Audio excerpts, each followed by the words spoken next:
की गई है। सभा पटल पर रखे जाने वाले पत्र item number 2 Shri Arjun Ram Meghwal. Honorable Speaker, sir, with your kind permission, I rise to lay the paper on the table of the House pertaining to the Ministry of Law and Justice, as mentioned against my name at serial number 2 in today's revised list of the business of Lok Sabha. Thank you.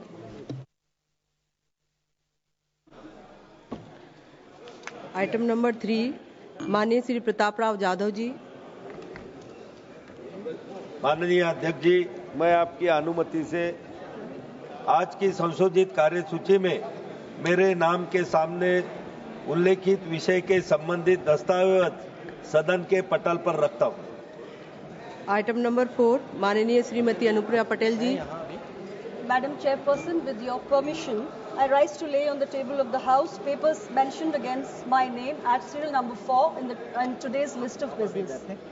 Item number 5 माननीय सुश्री शोभा कारंदाजले जी। आपकी अनुमति से आज का कार्य सूची में मेरे नाम के सामने उल्लेखित दस्तावेज सदन के पटल पर रखती हूँ। आइटम नंबर 6 माननीय Shri Shantanu Thakur ji. Deputy Speaker, sir, I rise to lay on the table of the House the paper mentioned against my name of serial number 6 in today's revised list of the business. Thank you. Item number 7 माननीय श्री सुरेश गोपी जी। Honorable Chairperson, with your permission, I rise to lay the papers on the table of the House listed against my name at serial number 7 in today's list of business. Item number 8 माननीय श्री अजय टमटा जी। महोदय, आपकी अनुमति से मैं कार्यसूची के क्रम संख्या 8 पर मेरे नाम के सामने उल्लेखित पत्रों को सदन के पटल पर रखता हूं।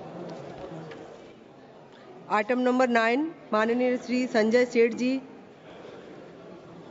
Honorable Madam, with your kind permission, I rise to lay on the table of the House a copy of each of the papers mentioned against my name at serial number 9 today's list of business. Item number 10 माननीय श्री तोखन साहू जी। महोदया, आपकी अनुमति से मैं आज की संशोधित कार्यसूची में क्रम संख्या 10 पर मेरे नाम के समक्ष सूचीबद्ध कागजों की एक प्रति हिंदी व अंग्रेजी सभा पटल पर रखता हूं। आइटम नंबर 11 माननीय श्री मुरली मोहोल जी। माननीय सभापति महोदया, मैं आपकी अनुमति से आज की कार्यसूची में क्रम संख्या 11 पर मेरे नाम के सामने उल्लिखित कागजात सदन के पटल पर रखता हूं। आइटम नंबर 12 माननीय Shri Jagdamba Pal ji.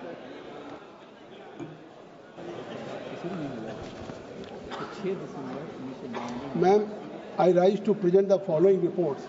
Hindi and English version of the Committee on Public Accounts 2024-25. 15th report on action taken by the government on the observation recommendations of the Public Accounts Committee contained in their 122 report. 17th Lok Sabha on audit of pay and allowances in Police Department, UT Chandigarh.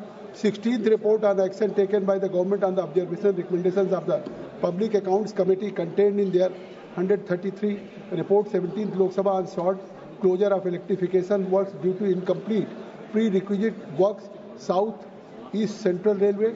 17th report on action taken by the government on the observations and recommendations of the Public Accounts Committee contained in their 134 report. 17th Lok Sabha on infructuous expenditure on creation of mid-life rehabilitation facilities at Parel Workshop Central Railway.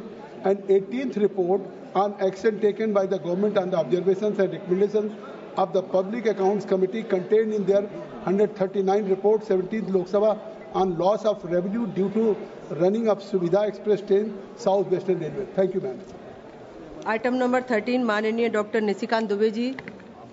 महोदया, मैं आपकी अनुमति से आज की संशोधित कार्यसूची के क्रम संख्या 13 में मेरे नाम के समक्ष यथा सूचीबद्ध संचार और सूचना प्रौद्योगिकी संबंधी अस्थायी समिति का 8वां, 9वां, 10वां और 11वां प्रतिवेदन हिंदी तथा अंग्रेजी संस्करण प्रस्तुत करता हूं।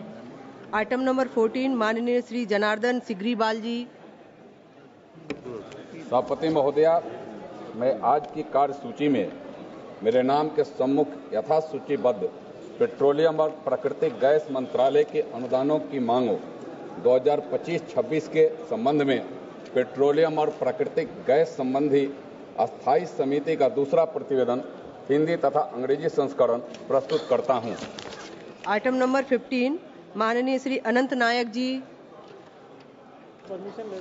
माननीय सभापति महोदया, आपकी अनुमति से मैं आज की कार्यसूची में मेरे नाम के समूह यथा सूचीबद्ध कोयला, खान और इस्पात संबंधी स्थायी समिति का 5वां और 6वां प्रतिवेदन हिंदी तथा अंग्रेजी संस्करण प्रस्तुत करता हूं।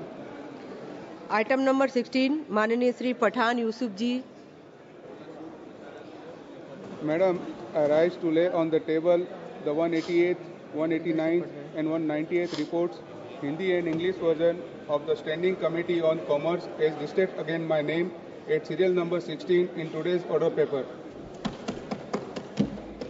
आइटम नंबर 17 माननीय श्रीमती निर्मला सीतारमण जी। माननीय पंकज चौधरी जी।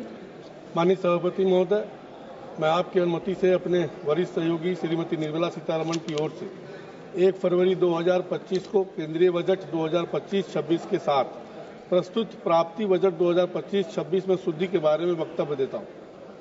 आइटम नंबर 18 माननीय Shri Kirtivardhan Singh ji. Honorable Chairman, Madam, I rise to make a statement each in English and Hindi on the status of implementation of the recommendations of the Department-related Parliamentary Standing Committee on External Affairs contained in the 24th report on India's policy planning and role of think tanks with special reference to ICWA and RIS. Thank you, Madam. Item number 19 माननीय श्री अर्जुन राम मेघवाल जी। Honorable Chairperson, ma'am, with your permission, I rise to announce the central government business during the week commencing Monday, the 24th of March 2025, will consist of consideration of any item of the government business carried over from the today's order paper. It contains further discussion and voting on demand for grants for the year 2025-26 of the Ministry of Jal Shakti, discussion and voting of the demand for grants for the year 2025-26 of the Ministry of Agriculture and Farmer Welfare, discussion and voting on the demand for grants for 2025-26 under the control of Ministry of Consumer Affairs, Foods and Public Distributions, bulleting of outstanding demands for grants in respect of Union Budget for the year 2025-26 and introduction and consideration and passing of the Appropriation Bill Number 3, Bill 2025. Second, consideration and passing of the Finance Bill 2025. Third, consideration and passing of the Boiler Bills 2024 as passed by Rajya Sabha. Fourth, consideration and passing of the following bills. Number 1, the readjustment of the representation of the scheduled tribe in Assembly of Constituencies of the State of Goa Bill 2024. Second, the Tribhuvan Sehkari University Bill 2025. Third, the carriage of goods by sea Bill 2024. Fourth, the Coastal Shipping Bill 2025-24. Fifth, the Merchant Shipping Bill 2024. And sixth, the Immigration and Foreigners Bill 2025. Fifth, the consideration and passing of the Protection of Interest of Aircraft Object Bill 2025 after it is considered and passed by Rajya Sabha. Thank you.